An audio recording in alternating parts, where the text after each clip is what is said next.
Goeiemôre, jy's ingeskakel op Radio 33 hier op Aktuele Sake, saam met my Marius Bam en natuurlik die legende Mike Bolhuis, elke Woensdag vanaf 11 so tot en met half, partykeer 20 voor, hang af wat se onderwerp ons bespreek. En vanoggend praat ons oor iets bitter belangrik en ek wil hê mense moet weet ons doen opnames van hierdie gesprekke.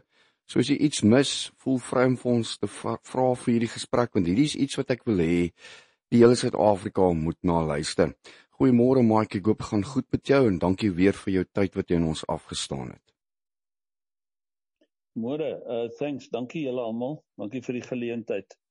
Mike, vandag wil ons gesels oor vermiste persone, waar mense nie net wegraak nie, nie net op 'n manier ontvoer word nie, daar's 'n tipe gevalle, ander weer wil vermis wees, maar niemand besef wat so ondersoek entails nie. Jy weet, dis nie 'n eenvoudige dingetjie nie. Wil jy nie vir ons en die luisteraars inlig en vir ons wys maak oor wat gebeur in so ondersoek en wat is belangrik ook vir ons as mens om na uit te kyk om, as ons 'n familielid het wat dalk eendag vermis is of nou vermis is. Alright. So, kom ons kyk na die levels van vermis. Kinders kom nie van die skool af by die huis aan nie. Man kom nie terug van die werk nie. Vrou gaan ergens heen of kuier en kom nie terug nie. Tieners gaan uit en kom nie terug nie. So al daai scenario's waaraan jy dink. Die eerste ding wat jy outomaties sal dink is nie noodwendig my familielid of besigheidspartner of wie ook al is gekidnap of gevat of wat ook al nie. Jy sal dink daar's 'n tyds faktor. Iemand is laat, iemand het iets verpas, iemand het langer gebly, iemand het oorgeslaap en. So daar's 'n klomp goed wat deur jou kop sal gaan as iemand vereers nie opdaag nie. Wanneer jy nou begin bekommerd raak en dit is totaal uit die karakter uit van 'n persoon, soos byvoorbeeld daar's baie goeie verhoudings met goeie roetines en reëls en regulasies in plek en dit word verbreek, dan kan jy begin wonder of daar 'n gebeurtenis is of iets wat voorgeval het wat dalk sinister is of problematies kan wees, want die persoon is nou nie daar nie en dit is totaal geheel en al buite die roetine in die persoon se karakter. Die rede hoekom ek hierdie goed noem is ons hoor baie keer iemand sê, ja, maar jy weet, die persoon het dit al voorheen gedoen en daag jy binne 'n dag of 2 op, of die persoon is altyd laat, of die persoon is onbetroubaar met tyd en afsprake ensovoorts. Maar jy kry mense wat dit nie is nie. So dit hang alles af na die luisteraar wat hier luister, met die mense en almal wie jy nou ken. En dit kan besigheidspartners wees, dit kan in verhoudings wees, man en vrou, kinders, familie, vriende en almal met wie jy te doen het, is in een van daai kategorieë. So die oomblik as daar 'n absolute roetine is en strengheid is wat tyd betref en 'n persoon daag nie op nie, dan kan jy begin rondbel en vra want dan het iets voorgeval, want dit is buite die karakter of die tipe verantwoordelikheid wat hierdie persoon toon. Maar in die ander gevalle kan jy nou, soos die Engelsman sê, 'n bietjie lenient wees en jy wag nou 'n bietjie meer en. Maar vermis beteken wanneer, in ongeag watter kategorie jy jouself vind of die mense ken, wanneer jy nou nie opdaag nie. Dan moet 'n ou, die eerste ding wat jy doen is jy moet kyk na die omstandigheid en terugbeweeg en retracing your steps. In ander woorde, waar was die persoon laaste? Met wie was die persoon laaste? Wat was die laaste vorms van kommunikasie en beweging en en die algehele setup daai tyd. En dan sal jy miskien nou begin bel en vra, en dan sal daar gesê word, nee, maar die persoon het gery. Dan kan jy nou maar weet dat as afhangende van wat se kategorie die persoon homself bevind, en dis dan wanneer daar adrenalien inskop en gedagtes en bekommernisse en waar mense konklusies maak en tot gevolgtrekkings kom. Daar's 'n ongeluk. Die persoon is, die laaste tyd gepraat van die persoon is bietjie sieklik, daar's miskien iets wat medies gebeur het, ensovoorts. Dit is wanneer al die gedagtes deur die kop nou gaan, as jy die laaste kommunikasies het wat sê dat die persoon was daar, die normale alles was tot daar, en van daar af is daar nie meer kontak met die persoon nie. Needless to say, het jy mos julle nou al teen die tyd almal heen en weer in rondgebel, en dis hoekom julle nou ander bel, want julle kry nie die persoon in die hande nie. Dit moet ek bysê. Want die eerste ding wat jy doen is jy bel die persoon. So kom ons vat net een persoon as 'n voorbeeld. As die persoon nie opdaag nie, dan bel jy die persoon. En dan bel jy weer 5 minute daarna, en meer. En as dit nou op 'n punt kom, afhangende van in wat se kategorie van verantwoordelikheid die persoon homself voorgee. Onthou nou, dis baie belangrik om dit te onthou. Want as jy weet iemand is partykeer 'n halfuur laat, of 'n uur laat, of 'n halfdag, of 'n dag, of wat, of 2 ensovoorts, dan gaan jy nie onmiddellik in vermiste persoon mode in nie. Vermiste persoon mode skop in wanneer daar in die algeheel nie meer kontak is nie. En kontak verbreek is, en die persoon is heeltemal buite sy karakter nie beskikbaar nie, en ook buite sy karakter as hy gewoonlik laat is of 'n dag of 2, nog steeds daarna nie beskikbaar is nie.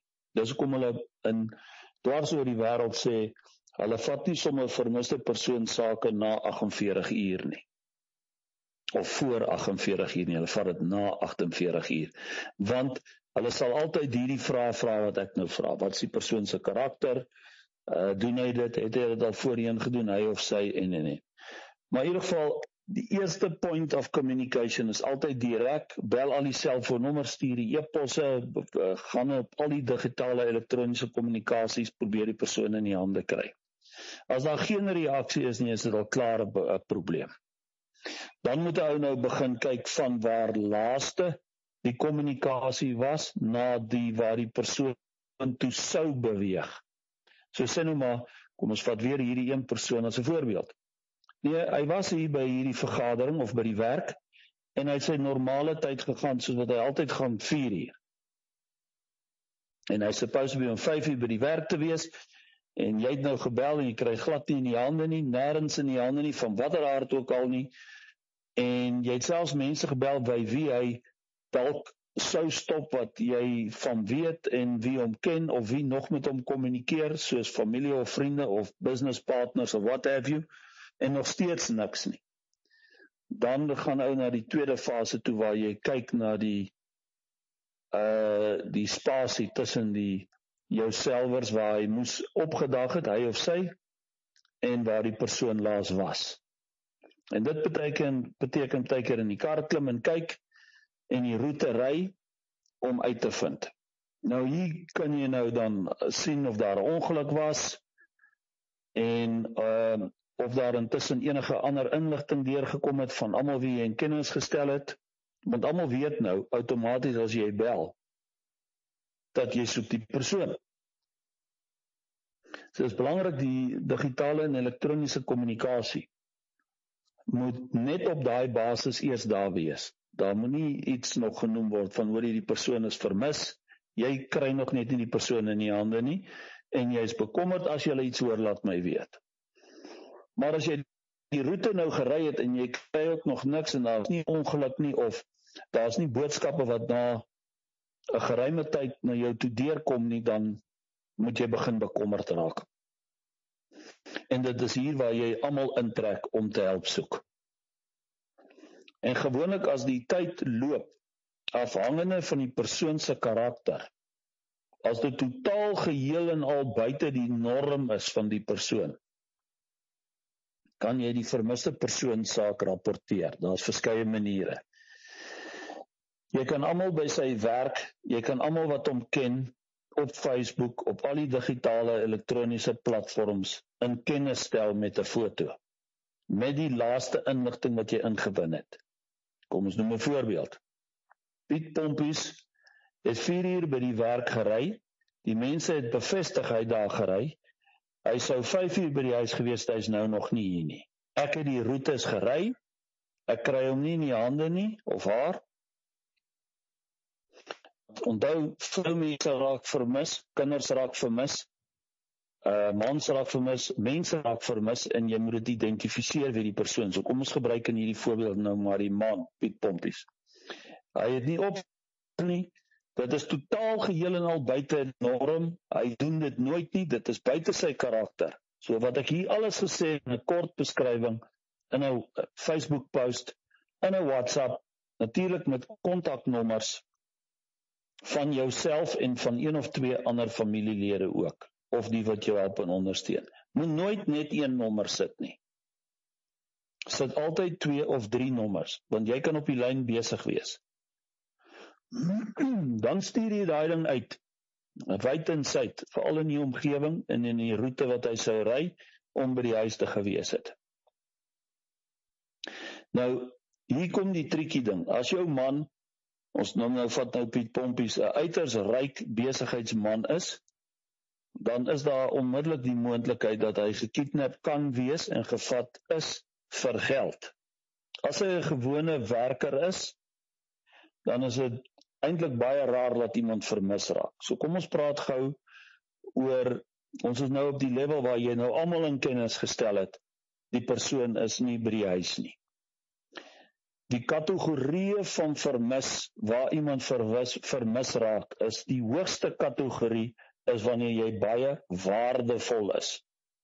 As jy baie waardevol is, then you merchandise. In ander woorde, jy kan gevat word, gekidnap word, aangehou word, en daar kan extortion van die familie en vriende en besigheidspartners en so aan en die bank gepleeg word. So die onlangse geval van oom Bakkies.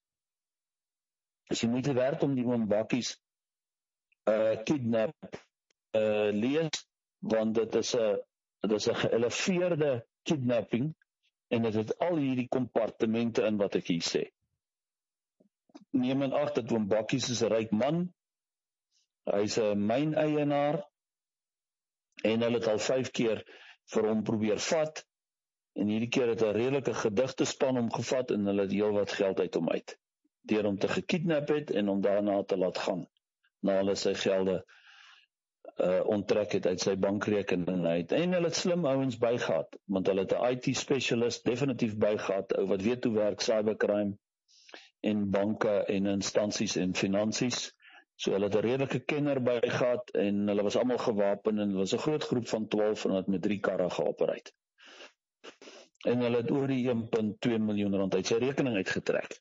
Baie goed beplan, baie goed gedoen, vinnig, basies binne 'n dag of 2, klaar met hom gespeel, en in ons opinie het hulle hom juist nie doodgemaak nie, want hulle wil nie daai verdere groter aandag trek nie, en hulle was eintlik op pad om ander gelde ook nog in 'n ander rekening te probeer kry, maar ons het 'n stokkie daarvoor gesteek. Ons het hierdie saak hanteer, ons het hierdie saak deeglik ondersoek, en ons is nog besig met intensiewe ondersoeke verder.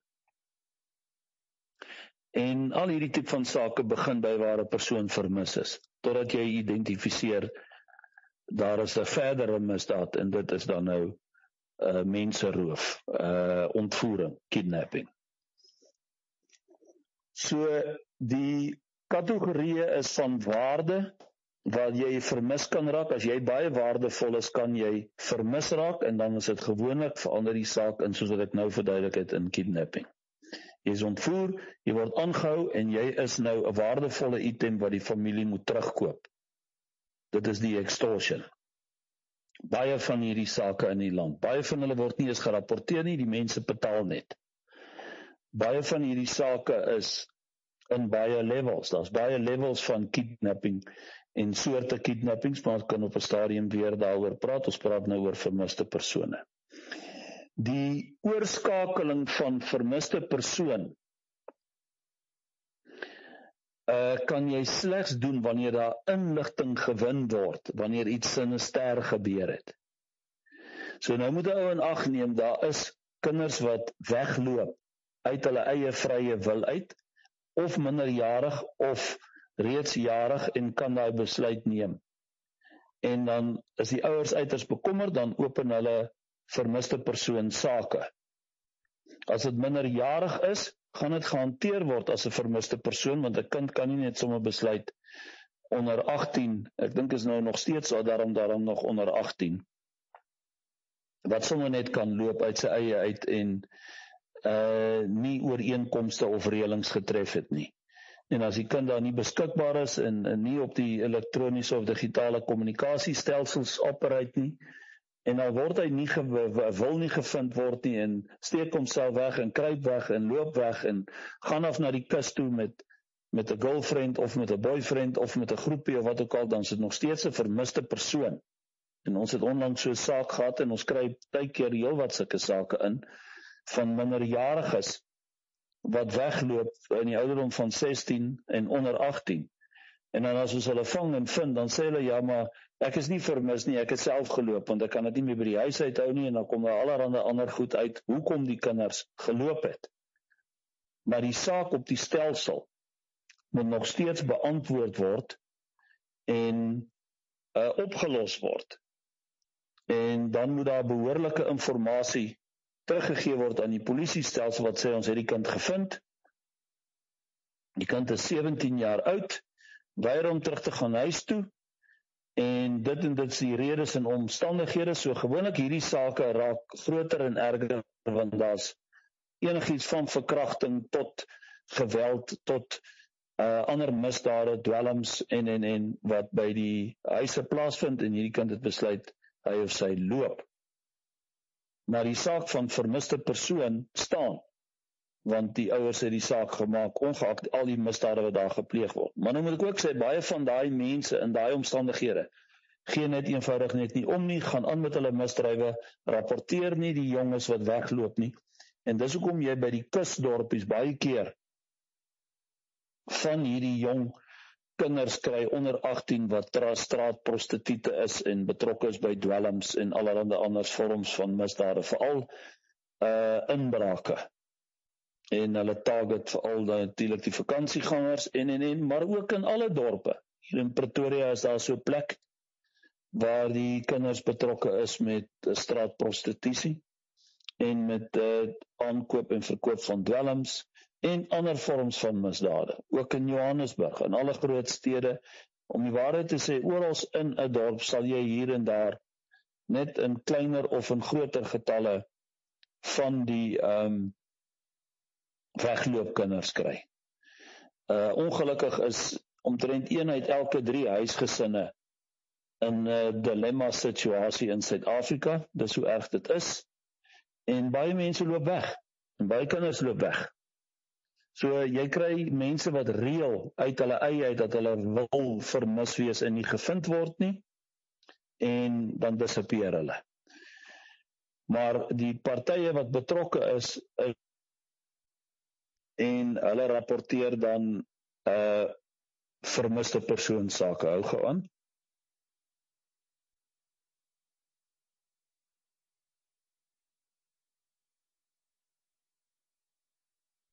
Sorry julle, net 'n sekonde. So, daar's baie vermiste persoon sake in Suid-Afrika, daar duisende, en wat net lê en wat nooit beantwoord word en nooit opgelos word nie.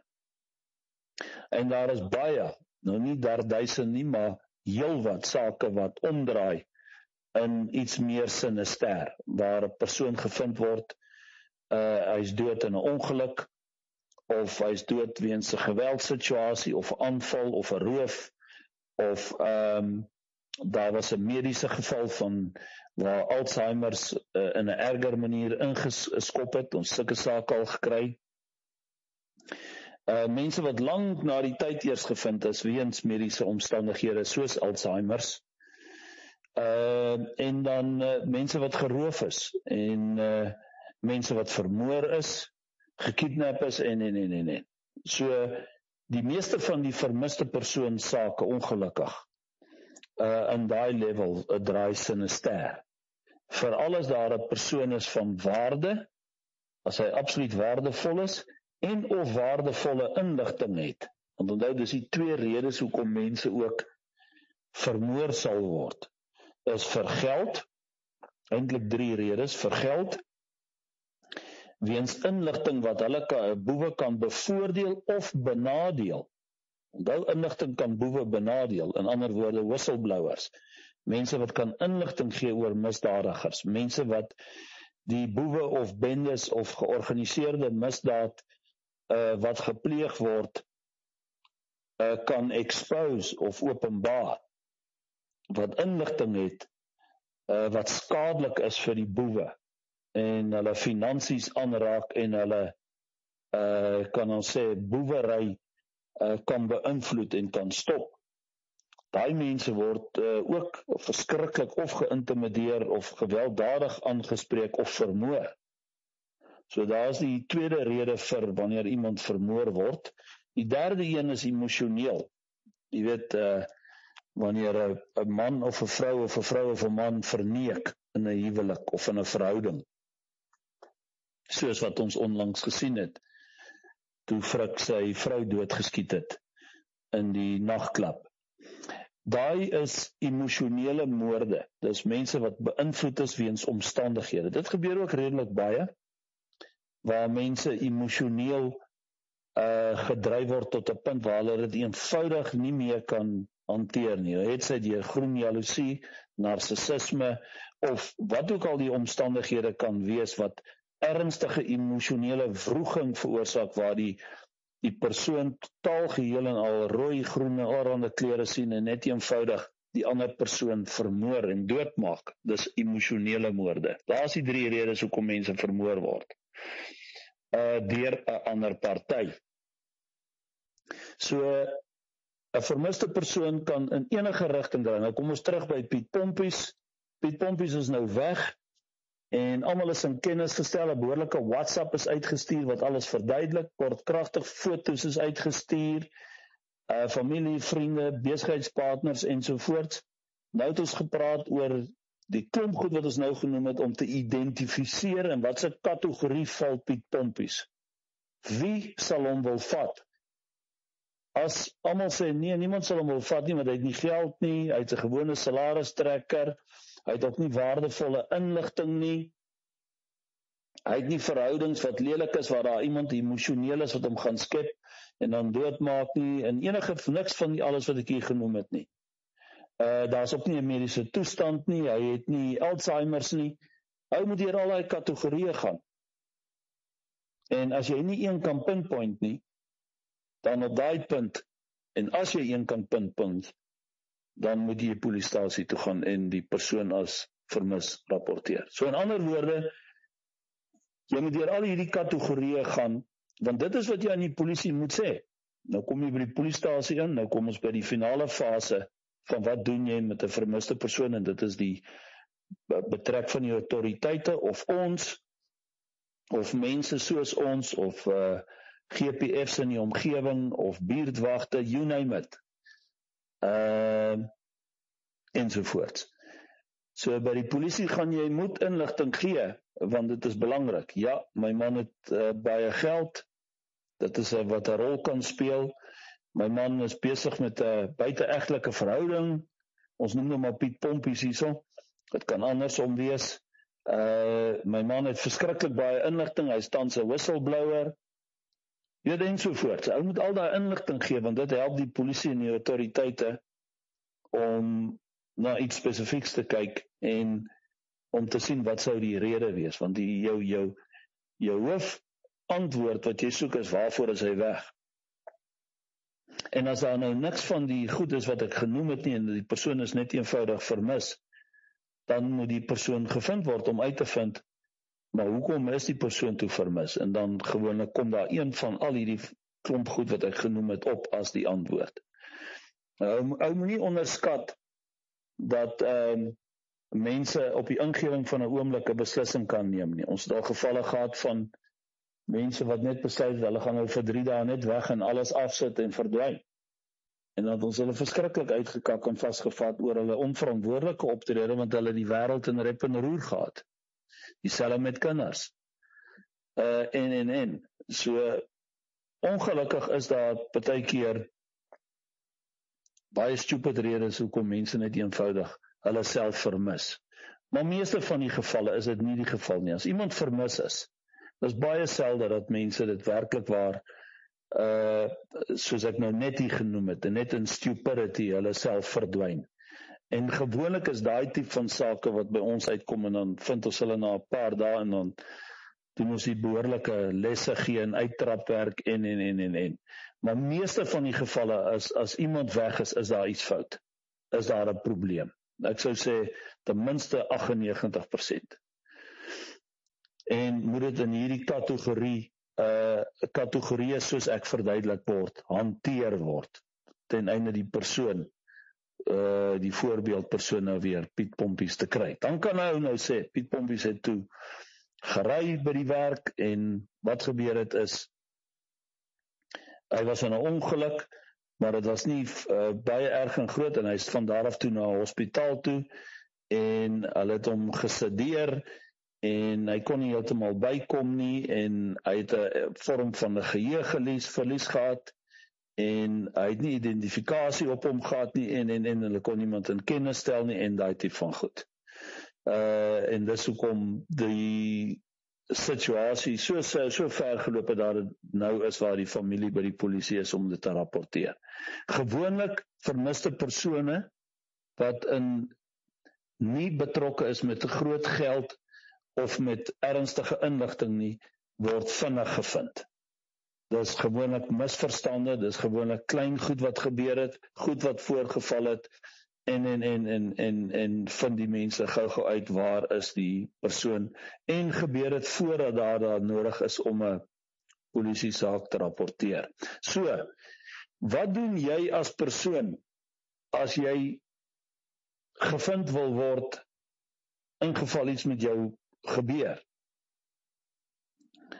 Jy moet altyd identifikasie by jou dra. Altyd. Jy moet weet in watter kategorie bevind jy jouself en daarvolgens jou veiligheid en sekerheid opskerp.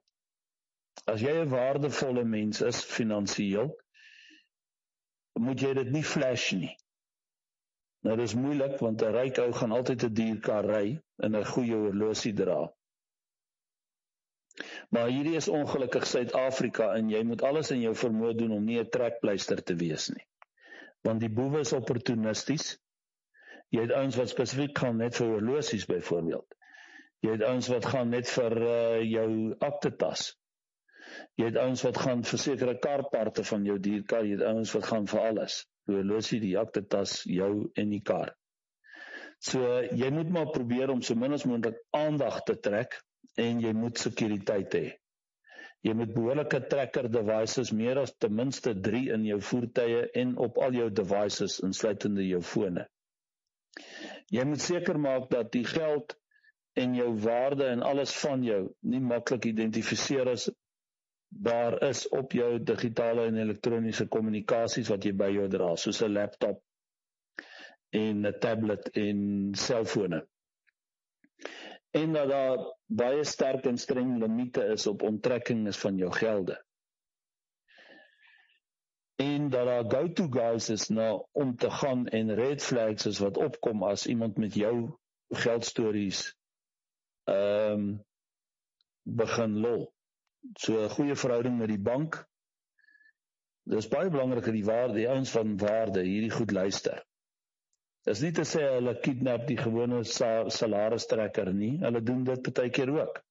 Dis die ander level van kidnapping, mense roof, vat jou en ry met jou rond en trek die paar R100 of R1000 wat jy in jou ATM-rekening het leeg en dan los hulle jou weer. Of hulle steel jou groceries as jy by die mall uitloop, jy pak jou kar vol jou maand se groceries en klim saam jou in die kar en ry saam met jou rond, vat al die groceries, vat jou foon, die handsakke, alles in die kar drop jou, ry met die kar, verkoop die kar, chop die kar of los net die kar ergens. Al hierdie tipe van goed gebeur. So jy moet altyd maar orals, in watter level jy jouself ook al bevind, of jy 'n salaristrekker is of 'n multimiljonair is, moet jy maar altyd positiewe paranoia toepas. En jy moet alles volgens jou omstandighede, die risiko-analysering doen, alles behoorlik identifiseer en dan die go-to-guy system in jou lewe hê. In ander woorde, wie moet gebel word? Die noodnommers moet jy by jou hê. Jou behoorlike identifikasie. Jy moet met jou selfoon ry sonder om met hom te hum en op die foon en een knoppie te kan druk as daar kakkenare is. Wat gaan na iemand wat uiters verantwoordelik is, wat weet, as hy hierdie WhatsApp kry of hierdie boodskaps kry, is daar moeilikheid.